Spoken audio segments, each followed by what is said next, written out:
ये समय है कि मैं आपके लिए परमेश्वर की इच्छा और योजना में होकर जो वचन परमेश्वर ने आपके लिए दिया है आपके साथ उसे साझा करूं, क्योंकि जो दर्शन, जो प्रकाशन और भेद की बातें परमेश्वर अपने लोगों को देते हैं, अपने याजकों को देते हैं, वो सिर्फ उनके लिए नहीं होता, वो सब लोगों के लिए होता है। और इसलिए प्रभु ने आपको बुलाया है कि आप उसकी मेज में से खाएं। जब हम भजन संहिता अध्ययन करते हैं तो वहां हम सीखते हैं कि प्रभु ने हमें अपनी मेज पर निमंत्रण दिया है। और ये भोजन केवल शारीरिक भोजन नहीं है, लेकिन आत्मिक भोजन है, जिसके द्वारा आपका मन, आपका प्राण जो है वो जीवित रहेगा। शरीर के लिए तो आप अच्छा भोजन खा सकते हैं, लेकिन आपके मन के लिए जो ऊर्जा है, जो शक्ति है, वो केवल परमेश्वर के वचन में है। इसलिए मैं अपनी सभाओं में लोगों को प्रेरित करता हूं, प्रेरणा देता हूं कि वो बाइबल लेकर आया करें, नोटबुक लेकर आया करें, पेन लेकर आया करें और कुछ लिखें। मैं यकीन दिलाता हूं आपको, वो वचन किसी न किसी दिन, किसी मोड़ पर आपके लिए एक सामर्थ, एक ऊर्जा, एक प्रकाशन, एक ज्योति होगी और आप बच जाएंगे। मेरे साथ वचन निकाले, पहला यूहन्ना उसका 5 अध्याय 12 पद, और इस पर हम मनन करेंगे। और उसके बाद कोई व्यक्ति निकाल लेगा लूका 15 और उसके 20 पद को। पहले हम पढ़ेंगे पहला यूहन्ना 5:12, पहला यूहन्ना 5:12, और उसके बाद लूका 15 और उसके 20 पद को हम पढ़ेंगे। जिसके पास पुत्र है उसके पास जीवन है, और जिसके पास परमेश्वर का पुत्र नहीं उसके पास जीवन भी नहीं है। देखिए, मैं पहले दिन से आपको बताता आया हूं कि परमेश्वर का वचन हमारे लिए कोई सलाह नहीं है, यह सामर्थ है, यह आज्ञा है। परमेश्वर की दृष्टि में चाहे आप एक गरीब व्यक्ति हो और चाहे आप किसी देश के प्रधानमंत्री हो, उसका वचन सब प्राणियों के लिए एक सा है। उसने जो कहा है वो सबके लिए है। उसके वचन में मनुष्य के लिए भेदभाव नहीं है कि ये विशेष जाति का है, ये विशेष समाज का है, ये धनवान है, ये भारत का है, ये पाकिस्तान का है, ये अमेरिका का है, ये चाइना का है। जिस तरह ये सूर्य का प्रकाश सारी पृथ्वी के लिए पर्याप्त है और जरूरी है, ठीक इसी तरह परमेश्वर का वचन हर एक प्राणी के लिए पर्याप्त है और जरूरी है। उससे कहा कि जिसके पास पुत्र है उसी के पास जीवन है, जिसके पास पुत्र नहीं उसके पास जीवन नहीं है। देखिए, वचन ऐसा भी हो सकता था आपको खुश करने के लिए, थोड़ा खुश करने के लिए, कि जिसके पास पुत्र है उसके पास जीवन है, और बात खत्म हो जाती। और लोग सोचते हैं हाँ ठीक है, अच्छी बात है। परंतु मैं आपको स्मरण दिलाना चाहता हूं, जिसके पास पुत्र नहीं है उसके पास जीवन नहीं है। यह कठोर बात है और सत्य है। भारतीय दर्शन में लिखा है, ब्रह्म सत्य जगत मिथ्या, परमेश्वर सत्य है। शब्दों शब्दाक्षर परम ब्रह्मा, शब्दों शब्दाक्षर परम सत्या। वो परमेश्वर जिसके मुंह से वचन निकलता है वो सत्य है, अटल है, सनातन है और सब प्राणियों के लिए। परमेश्वर किसी का पक्षपात नहीं करता। वो चेहरा नहीं देखता, अच्छे कपड़े पहने हैं, सुंदर लग रहे हो, धनवान हो, बड़े ज्ञानी हो, कहां से आए हो, जापान से आए हो, अच्छा अच्छा यहां बैठो। ऐसा नहीं है। तुम गरीब हो, रिक्शा चलाते हो, चलो उधर बैठो। उसका द्वार सब प्राणियों के लिए खुला है, हर भाषा के लोगों के लिए। उसका संदेश सारी पृथ्वी के लिए है और उसका संदेश स्पष्ट है, क्लियर है, नो डाउट, नो कंफ्यूजन। जिसके पास पुत्र है उसके पास जीवन है, और जिसके पास पुत्र नहीं है वो जीवन को नहीं देखेगा। चाहे आप कोई भी हो, आप ज्ञानी हो, आप अधिकारी हो, आप राजा हो, आप संसार के सबसे धनवान व्यक्ति हो, अगर आपके पास प्रभु यीशु नहीं है, आप उस अनंत काल के जीवन में प्रवेश नहीं कर सकते। सुन लीजिए, चाहे आप इस पंडाल में उपस्थित हो या इस वीडियो के माध्यम से इस संदेश को आप कभी बाद में सुने, अगर आपके पास परमेश्वर का पुत्र यीशु नहीं है, आप जीवन को नहीं देखेंगे। यह आपके लिए अंत होगा। लेकिन हमारे पास एक आशा है कि जिसके पास परमेश्वर का पुत्र अर्थात यीशु मसीह है, उसके लिए जीवन होगा। मेरे प्रियो, इस रहस्य को मैं आज आपके साथ साझा करूंगा। What is the meaning to have the Son of God? इसका अर्थ क्या है, इसका भाव क्या है, इसके पीछे कौन सा रहस्य छिपा है कि जिसके पास परमेश्वर का पुत्र है उसके पास जीवन होगा। मेरे प्रियो, आप दो परिस्थितियों पर दृष्टि कीजिए, दो महत्वपूर्ण चीजों पर अपना ध्यान आकर्षित कीजिए। इससे कोई फर्क नहीं पड़ता कि अगर आपको बाइबल का बहुत अधिक ज्ञान नहीं है तो भी कोई बात नहीं। दो चीजें आपको समझनी है, साधारण चीजें आपको समझनी है, और वो क्या है? पहली चीज जो आपको जाननी है कि परमेश्वर सामर्थी है, सर्वज्ञानी है, अटल और अगम्य है। यह परमेश्वर के बारे में है। उस संसार को अपनी बुद्धि से, अपने शब्दों से बना दिया। वो प्रतापी परमेश्वर है, उसके आगे कोई खड़ा नहीं हो सकता। कोई उससे बहस करके, लड़के, युद्ध करके परमेश्वर से जीत नहीं सकता। क्या कोई परमेश्वर का सामना कर सकता है? इससे कोई फर्क नहीं पड़ता आप किस जाति के हैं, समाज के हैं, और आपके पास कितनी ताकत है, कितनी तोप है, टैंकर है आपके पास, कितने बम है, कितने हथियार हैं, आप परमेश्वर का सामना नहीं कर सकते।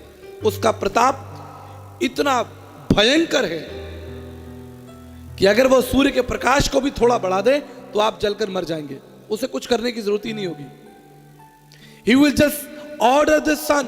इस सूर्य से कहेगा, भैया 50 डिग्री आगे बढ़ो। अभी टेम्परेचर क्या है? शायद 34 तो होगा, 35 तो होगा, 30 प्लस होगा। परमेश्वर को कोई शस्त्र नहीं उठाना, आपको मारने के लिए कोई शस्त्र नहीं उठाना। उससे बस इतना कहना है, सूर्य 50 डिग्री आगे बढ़ो, बस। और सारी सल्तनत, आपकी बुद्धि, आपकी योग्यताएं, आपके हथियार, आपका वैभव, आपकी ताकत, क्षमताएं सब नष्ट हो जाएंगी। ये सूर्य आपको खा जाएगा। इतना प्रतापी परमेश्वर है, इतना सामर्थी परमेश्वर है। इसलिए राजा दाऊद कहता है, I put my trust in Jehovah God. मैं अपना सारा ध्यान, सारा भरोसा उस परमेश्वर पर लगा। वो राजा है लेकिन यहोवा को अपना राजा मानता है। आप समझ रहे हैं मैं क्या कह रहा हूं? हम परमेश्वर के बारे में बात कर रहे हैं। We are talking about God first. वो प्रतापी, जयवंत, सामर्थी परमेश्वर है। जरा कल्पना कीजिए उसके बारे में। उसके कह देने से ब्रह्मांड अस्तित्व में आ जाता है, आप बन जाते हैं, पशु पक्षी बन जाते हैं। प्रतापी परमेश्वर है। दूसरी बात, पहली बात परमेश्वर के बारे में, दूसरी बात मनुष्य के बारे में। दो चीजें आपको जाननी है, सारा रहस्य आपको समझ में आ जाएगा। मनुष्य क्या है? क्या है मनुष्य?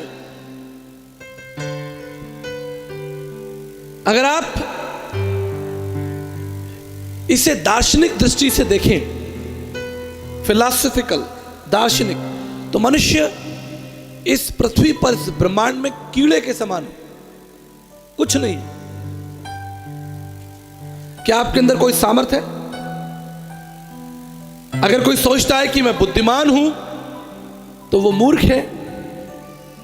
अगर कोई सोचता है कि मैं महान हूं, तो कितने महान लोगों की कब्र जो है वो हमारे हिंदुस्तान में है।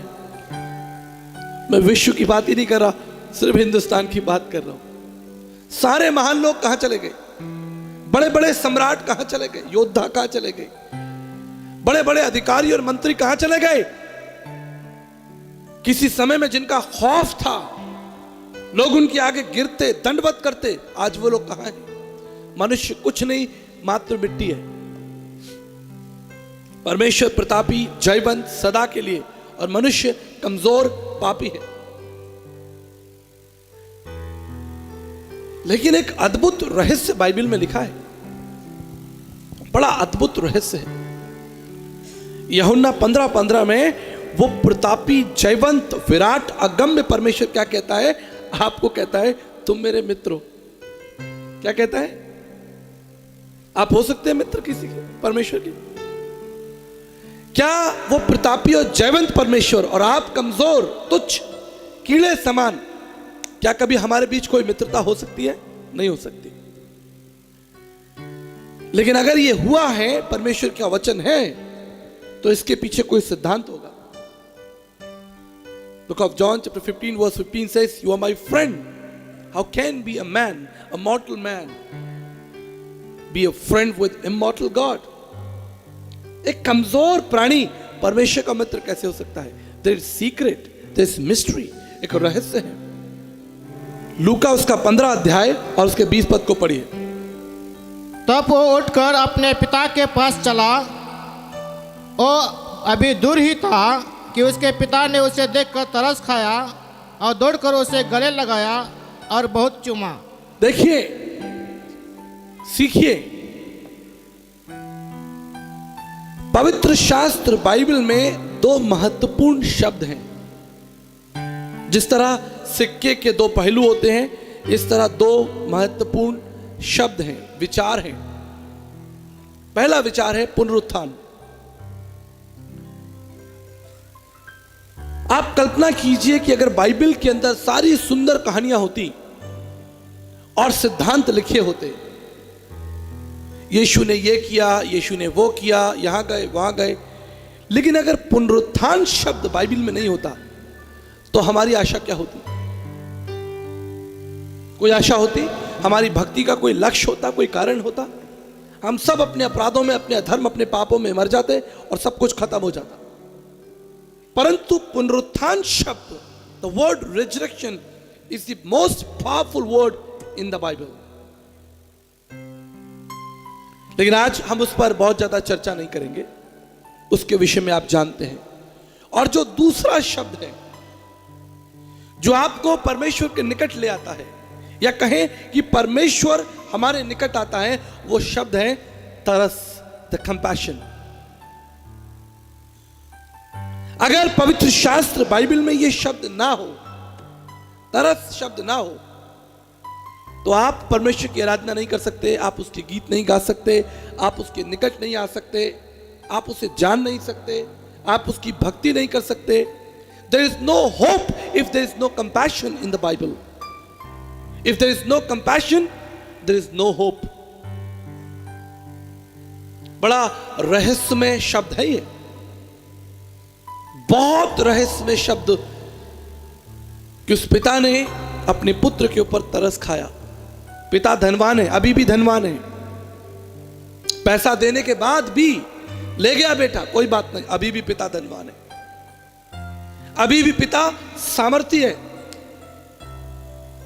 अभी भी पिता राजमहल के अंदर रहता है, अभी भी पिता के साथ बहुत से कर्मचारी काम करते हैं, अभी भी पिता का जो वैभव है वो खत्म नहीं हुआ, अभी भी पिता का जो शौर्य है वो बाकी है। खत्म किसका हुआ? शौर्य किसका खत्म हुआ? पैसा किसका खत्म हुआ? प्राण किसका खतरे में आया? पुत्र का। बाइबल कहती है कि पुत्र ने अपने पिता से वो शौर्य, वो अधिकार, वो धन लिया और रफा दफा हो गया, भाग गया, निकल पड़ा। लेकिन जब उसका सब कुछ नष्ट हो गया, उसके पिता ने देखा कि वो वापस आ रहा है। The mystery of God is written here, and father moved with compassion. पिता तरस से भर गया। याद रखिएगा मेरी बात, अगर कोई सामर्थी व्यक्ति तरस से भरा है, ये बहुत बड़ा रहस्य है। If a mighty man, any mighty man, any powerful man, if he is having a compassion heart, heart of compassion, it's a mystery. क्योंकि जब सामर्थ होती है, जब वैभव होता है, ज्ञान होता है, सामर्थ होती है, तो तरस जो है वो जीवन से हट जाता है, चला जाता है। और इसका उदाहरण आपको देखने को मिलेगा समाज में। किसी बड़े मंत्री अधिकारी के पास जाइए, वो आपको बाहर खड़ा रखेगा। क्या काम है, क्यों आए हो, चलो बाहर निकलो। इसलिए क्योंकि तुम सामर्थ्य हो, तुम राजगद्दी पर बैठे हो, तुम धनवान हो, ज्ञानवान हो, इससे तुम अपने आप को सामर्थ कहते हो। परंतु जो गरीब है, कमजोर है, वो तुम्हारे दरवाजे पर आया है सहायता मांगने के लिए, तुम उसकी सहायता नहीं करते। इसलिए ये बड़ा मिस्ट्रीफुल कॉम्बिनेशन है। एक व्यक्ति सामर्थी भी हो और तरस से भरा हुआ हो, उसका हृदय तरस से भरा हुआ, ये बड़ा रहस्य, ये नहीं हो सकता। बहुत कम लोग ऐसे हैं। हमारे भारतीय इतिहास में, हिस्ट्री में एक व्यक्ति हुए, डॉक्टर एपीजे अब्दुल कलाम। कितने लोग जानते हैं उनका नाम? हमारे देश के राष्ट्रपति थे। He was most powerful man in this nation, राष्ट्रपति, but yet with lot of love and compassion. जब मेरी मुलाकात डॉक्टर एपीजे अब्दुल कलाम जी से हुई, हम आमने सामने थे। मैंने कहा, सर मुझे आपसे बात करनी है, आई नीड योर टाइम। आप जानते हैं उन्होंने क्या कहा? यू आर वेलकम, आपका स्वागत है। मैंने कुछ समय लिया और उन्हें प्रभु यीशु मसीह के बारे में बताया। I shared gospel with doctor APJ Abdul Kalam. और जब प्रार्थना की बारी आई, मैंने कहा मैं आपके लिए प्रार्थना करना चाहता हूं, can I pray for you? वो अपनी सीट पर से खड़े हो गए, अपनी सीट पर से उठ गए। वो, आप प्रार्थना कर सकते हैं। मैंने कहा, सर आप बैठ जाइए, आप बैठे रहेंगे तो भी मैं प्रार्थना कर दूंगा, आप हमारे भारत देश के राष्ट्रपति हैं, बैठे रहिए, कोई बात नहीं। आप जानते उन्होंने क्या कहा? उन्होंने कहा कि मैं आपके लिए नहीं खड़ा हूं, मैं खड़ा हूं जो नाम आपने लिया, जिस नाम से आप प्रार्थना करना चाहते हैं। You are powerful, yet full of compassion and love. ये केवल परमेश्वर का स्वभाव है मेरे प्रियो। मैंने आपको याद दिलाया कि परमेश्वर कितना प्रतापी है, कितना सामर्थी है, उसके बोल देने से सब कुछ हो जाता है। लेकिन हम क्या देखते हैं? What we learn from the word of God. अगर वो अपनी दया का, अपने अनुग्रह का, अपने प्रेम का, अपने तरस का हाथ हटा ले, एक भी प्राणी इस पृथ्वी पर 1 मिनट के लिए जीवित नहीं रह सकता। इसलिए हम पढ़ेंगे विलाप गीत, विलाप गीत उसका 3 अध्याय और 22 और 23। हम मिट नहीं गए, या यहोवा की महाकरुणा का फल है, क्योंकि हम मिट नहीं गए, ये परमेश्वर की महाकरुणा का फल है। आगे पढ़े। क्योंकि उसकी दया अमर है, प्रति भोर वो नई होती रहती है। हालेलुया। उसका जो तरस है, उसका तरस एक दिन के लिए, एक हफ्ते के लिए नहीं है, उसका तरस सारी मानव जाति के लिए प्रत्येक दिन नया हो जाता है सारी मानव जाति के लिए, उसका तरस हमेशा के लिए। इसी वचन कहता है कि हम मिट नहीं गए, ये यहोवा की महाकरुणा है, हाई कंपैशन। मेरे प्रियो, मुझे नहीं मालूम कि आपने अपनी जिंदगी में कभी तरस को अनुभव किया है। हो सकता है आपने किसी पर तरस किया हो, वो एक अलग विषय है। That you moved with compassion for someone, that's a different thing. But my question, have you felt compassion in your life? क्या आपने कभी तरस को अनुभव किया? किसी ने आप पर तरस किया हो? Do you remember any story? आपको वो कोई कहानी याद है? मुझे अपने जीवन की एक कहानी याद है। जब मैं कॉलेज स्टूडेंट था, ईयर 2001, 23 साल पहले, तो मुझे बस में यात्रा करनी होती थी अपने शहर से, जहां मैं रहता था वहां से मेरे कॉलेज के लिए बस की यात्रा होती थी। और मुझे याद है उस बस का जो टिकट हुआ करता था वो 13 रुपये, अर्थात 13 रुपीज, 13 रुपये प्रत्येक दिन। और एक दिन जब मैं बस में था, जब कंडक्टर मेरे पास में आया, उसने कहा टिकट, तो मैंने अपनी जेब में हाथ डाला और मैंने पाया कि मेरा पर्स मेरी जेब में नहीं है, मेरा जो वॉलेट है मैं अपने घर पर भूल गया हूं। और मुझे बड़ी निराशा हुई। उस कंडक्टर ने मुझसे कहा कि अगर आप आगे यात्रा करना चाहते हैं तो आपको 13 रुपए देने होंगे, नहीं तो आप यहीं उतर जाइए। ये हाईवे था, गर्मी के दिन थे, मई जून का महीना था, लू चल रही थी, गर्मी हवा चल रही थी, और अंततः मुझे बस से नीचे उतरना पड़ा।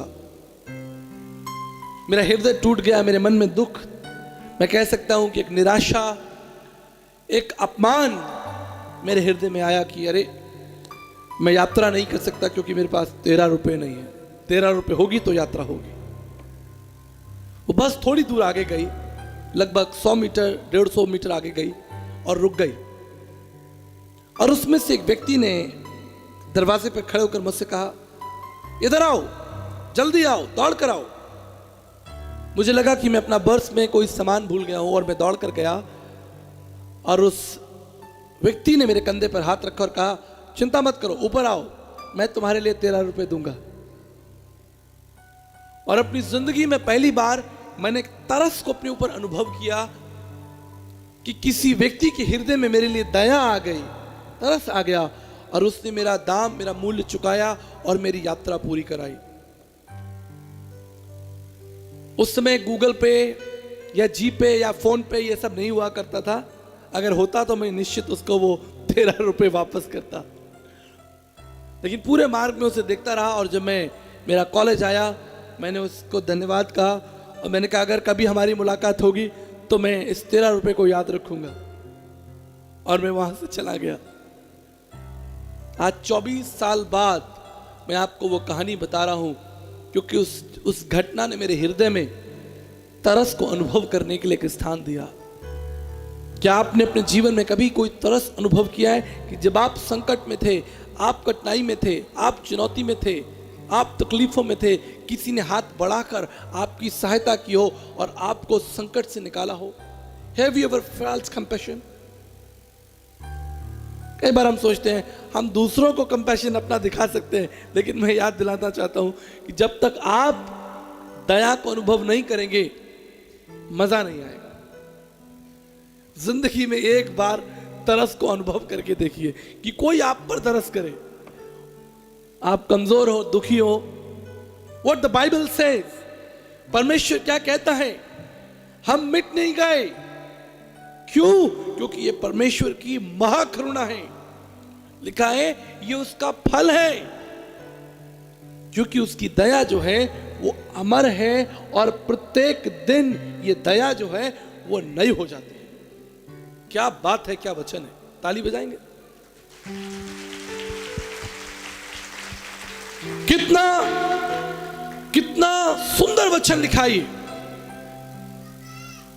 अगर ये तरस शब्द बाइबल के अंदर ना हो तो आप परमेश्वर के साथ संगति नहीं कर सकते। आप जानते हैं हम बाइबल में बहुत सी ऐसी घटनाओं को देखते हैं। अगर आप मरकुस उसका पहला अध्याय book of Mark chapter 1 verse 41 देखिए। Book of Mark chapter 1 verse 41।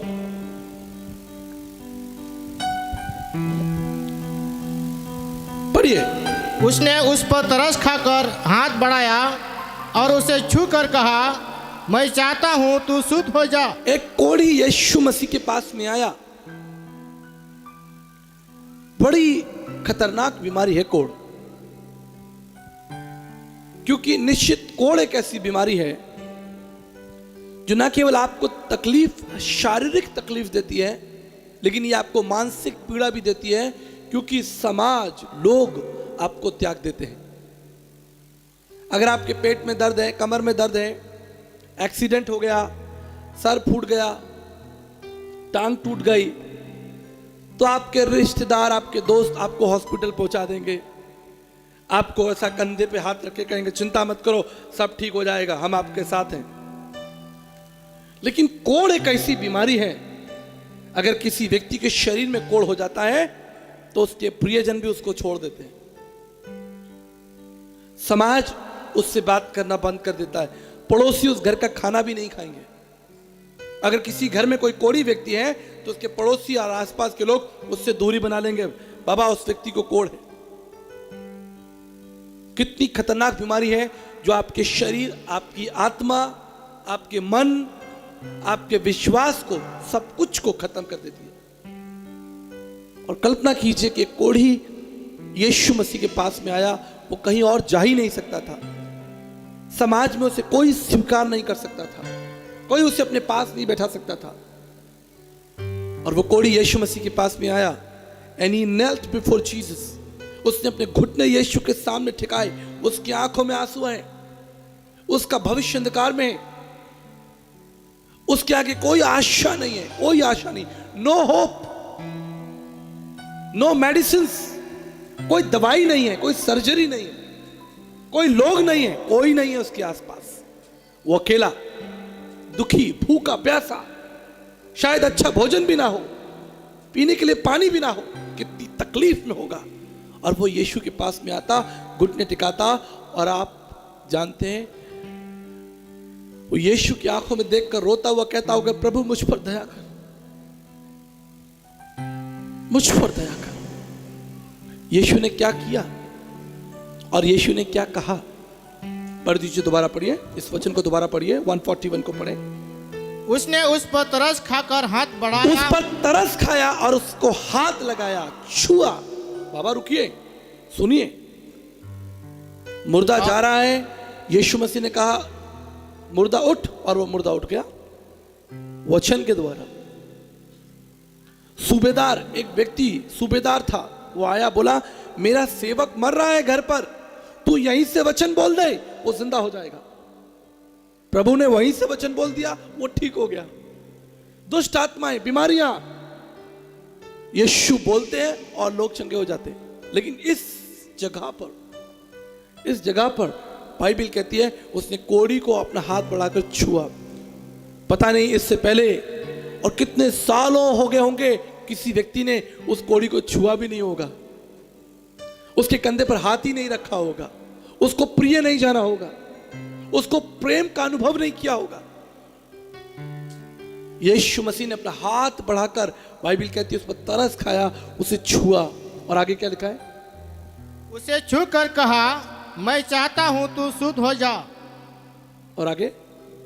और तुरंत उसका कोढ़ जाता रहा और वो शुद्ध हो गया। जिसके पास परमेश्वर का तरस है, he who has the compassion has the life, he who does not have the compassion of Jesus has no life। जिसके पास पुत्र है, अर्थात जिसके पास परमेश्वर का तरस है, उसके पास जीवन है। अगर आपके पास परमेश्वर के पुत्र प्रभु यीशु मसीह का तरस है, if you receive his compassion, अगर आप उससे उसका तरस मांग लें, वो आपको जयवंत कर देगा। कई बार हम उससे बहुत कुछ मांगते हैं, but I teach people, look for the compassion of God, don't be over smart.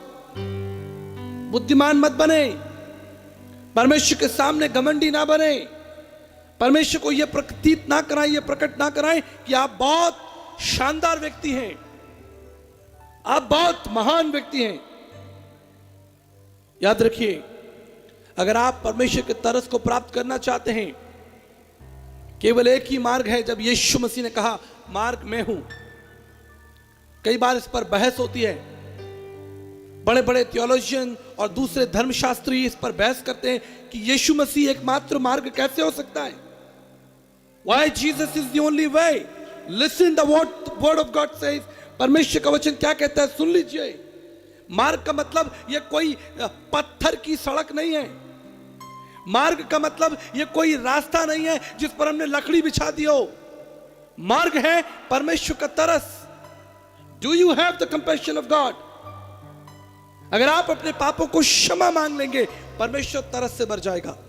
अगर आप उसके सामने घुटने टिकाएंगे तो परमेश्वर तरस से भर जाएगा। इस कोढ़ी ने कहा, प्रभु मुझ पर दया कीजिए। एक ही मार्ग है, जब आप घुटने टिका देते हैं, परमेश्वर, दयालु परमेश्वर अपने तरस को आपके ऊपर उंडेल देता है और आप बच जाते हैं। जब यीशु मसीह कहते हैं मैं मार्ग हूं, वो बिल्कुल सही कह रहा है, क्योंकि उसके तरस में जीवन है। जब ये जवान लड़का अपने पिता के पास में आया, आप जानते हैं इसने क्या कहा? इसने कहा, पिताजी मैंने आपके विरोध में और स्वर्ग के परमेश्वर के विरोध में पाप किया है। बाइबल कहती है उसके पिता का हृदय तरस से भर गया। बचने का कोई दूसरा तरीका नहीं था। No alternatives, no other options, there is only one option. If you have compassion of Jesus, you will have the life.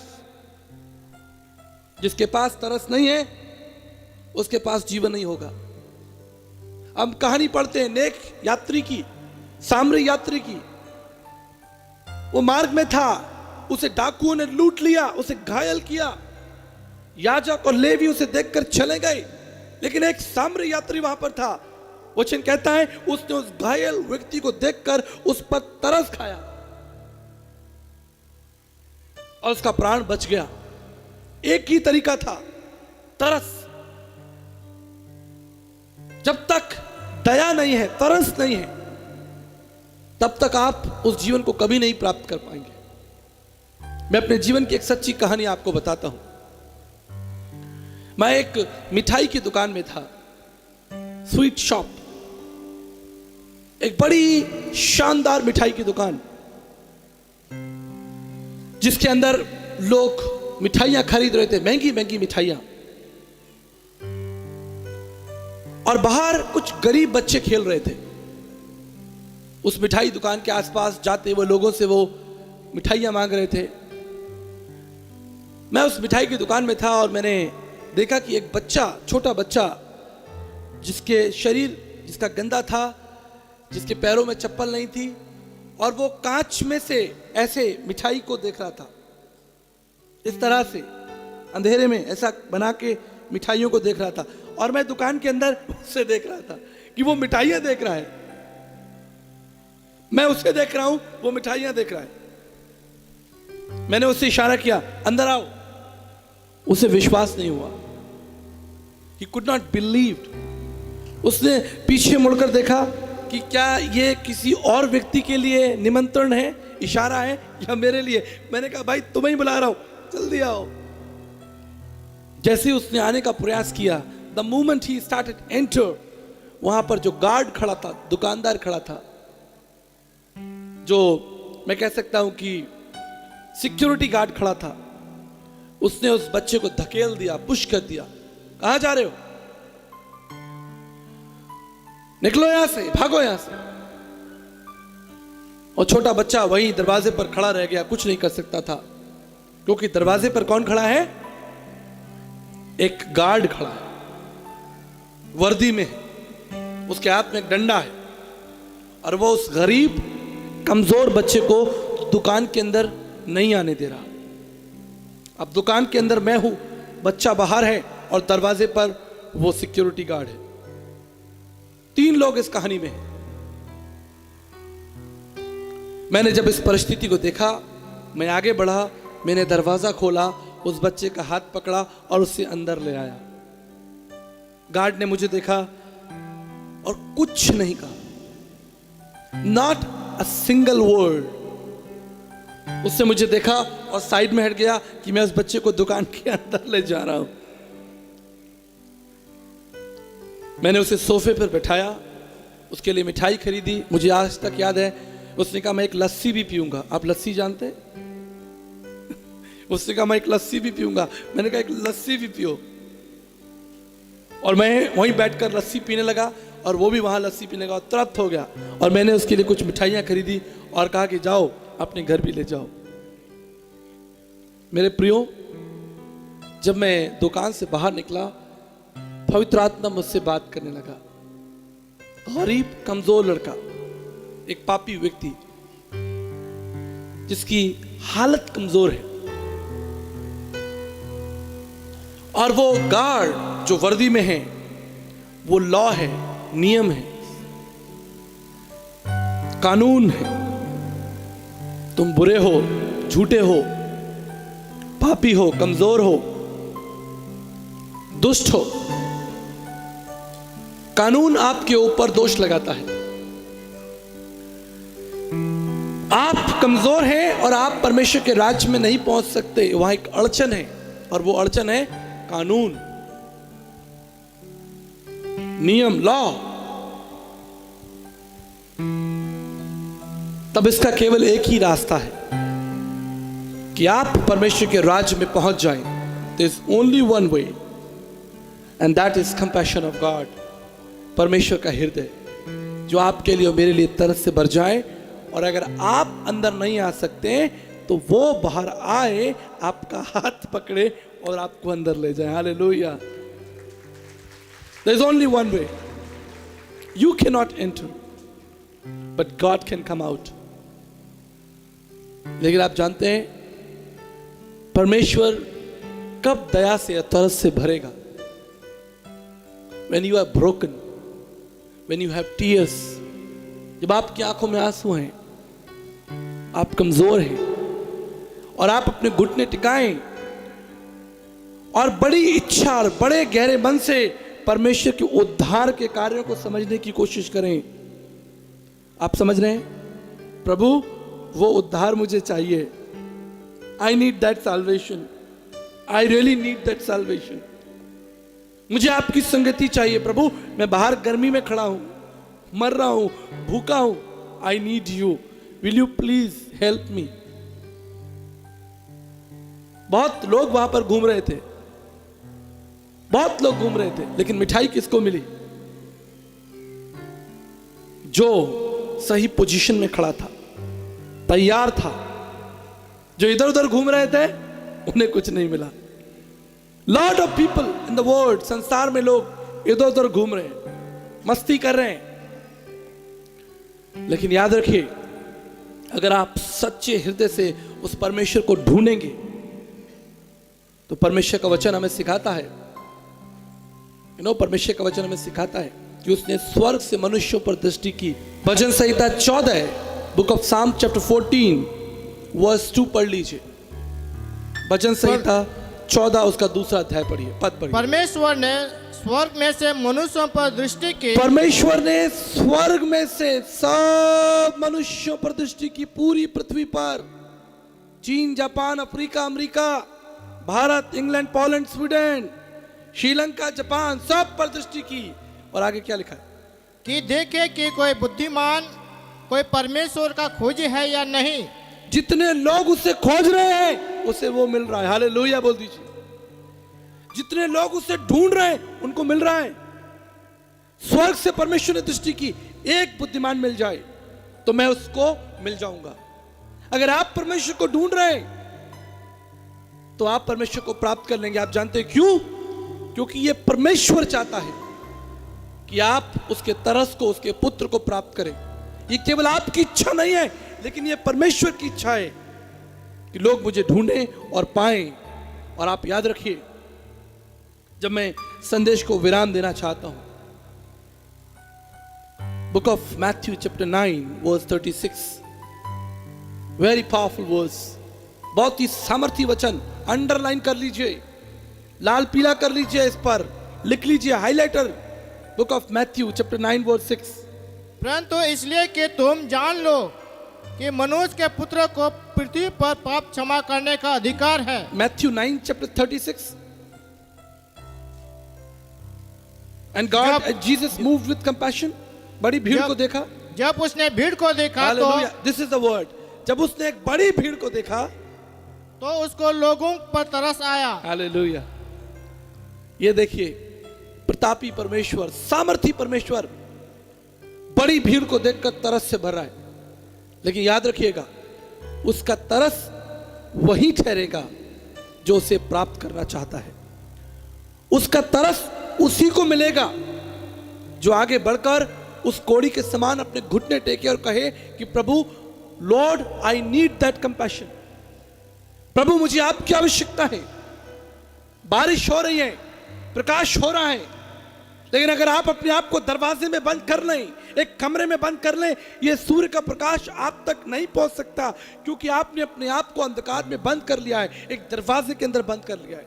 लेकिन जब दरवाजा खोलकर आप मैदान में आएंगे, यह सूर्य का प्रकाश आपको शक्ति देगा, ऊर्जा देगा. आज बहुत से लोग कहते हैं हमारे जीवन में परमेश्वर का कोई काम नहीं हो रहा, हम प्रार्थना कर रहे हैं, हमारे जीवन में परमेश्वर का काम नहीं हो रहा. Have you knelt down like this leper? क्या आपने इस कोढ़ी के समान अपने आप को, क्या आपने इस जवान लड़के के समान प्रभु से कहा कि प्रभु, मैं उठकर आपके पास आना चाहता हूं? बाइबल कहती है उसका पिता तरस से भर गया. मेरे प्रियो, जब मैं अपने संदेश को समाप्त करना चाहता हूं, आपको तरस का एक बहुत सामर्थ्य उदाहरण दूंगा और आपके लिए प्रार्थना करूंगा. What is compassion and what compassion can do? Let me explain you. तरस क्या है और ये तरस क्या कर सकता है, इसका मैं आपको एक उदाहरण देना चाहता हूं. आपने लकड़ी के क्रूस को देखा होगा. हजारों सालों से ये लकड़ी, ये क्रूस लोगों के लिए मृत्यु का साधन था. इस पर बड़े बड़े अपराधियों को लटकाकर मार दिया जाता था. Cross was sign of death and pain and suffering. लोग क्रॉस को देखते और डर के भाग जाते. कोई क्रूस को छूना नहीं चाहता, कोई क्रूस के पास नहीं आना चाहता. लोग दूर से क्रूस को देखते और भाग जाते. A sign of death, a sign of pain and suffering. मृत्यु, पीड़ा, दर्द और अपमान का चिन्ह था. ना जाने इस क्रूस ने कितने लोगों के प्राण ले लिए होंगे, कितने लोग इस क्रूस पर चढ़कर मर गए होंगे. Thousands of people in Romans time. लेकिन एक दिन ये क्रूस दयालु प्रभु यीशु मसीह के हाथों में आ गए. दयालु प्रभु यीशु मसीह, a God who is having compassion in his heart. Bible कहती है कि जैसे यीशु ने इस कोड़ी को छुआ, उसका कोढ़ खत्म हो गया. ठीक इसी तरह यीशु मसीह ने क्रूस को छुआ. He touched, they become one. और क्रूस का इतिहास बदल गया. अब कोई क्रूस से डरता नहीं, अब क्रूस को देखकर कोई भागता नहीं. अब लोग नहीं कहते कि यह मृत्यु का और पीड़ा का और मृत्यु का चिन्ह है. अब लोग उसे शांति का चिन्ह कहते हैं, उसे प्रेम का चिन्ह कहते हैं. It's no more sign of death, pain and suffering. It's a sign of love, hope and compassion and future. अगर यीशु मसीह इस लकड़ी के जीवन को बदल सकता है, तो समझिए आपका जीवन कितना ही काला क्यों ना हो, आपका इतिहास कितना ही गड़बड़ से भरा क्यों ना हो. If you have the Son of God, you will have life, you will have testimony. अगर आपके पास परमेश्वर का पुत्र यीशु है, आपके पास एक जीवन है और उस जीवन में गवाही है और उस गवाही में एक आशा है, आपके लिए एक भविष्य है. उसने स्वर्ग को छोड़ा, मनुष्य बन गया, ताकि आप जो पापी मनुष्य हैं वो परमेश्वर की संतान बन जाए। प्रभु के महान दास साधु सुंदर सिंह जी ने कहा था, Jesus died for you, you live for him. यीशु मसीह तुम्हारे लिए मारा गया, तुम उसके लिए जियो। मेरे प्रियो, आज का संदेश यही है, He who has the Son has the life। जिसके पास परमेश्वर का तरस है उसके पास जीवन है, और जिसके पास परमेश्वर का पुत्र प्रभु यीशु वो कंपैशन, वो तरस नहीं है, उसके पास जीवन नहीं है। मेरी यही प्रार्थना है इस मंच के माध्यम से कि आपके पास परमेश्वर का पुत्र हो, आपके पास वो दया, वो तरस हो, वो भविष्य हो।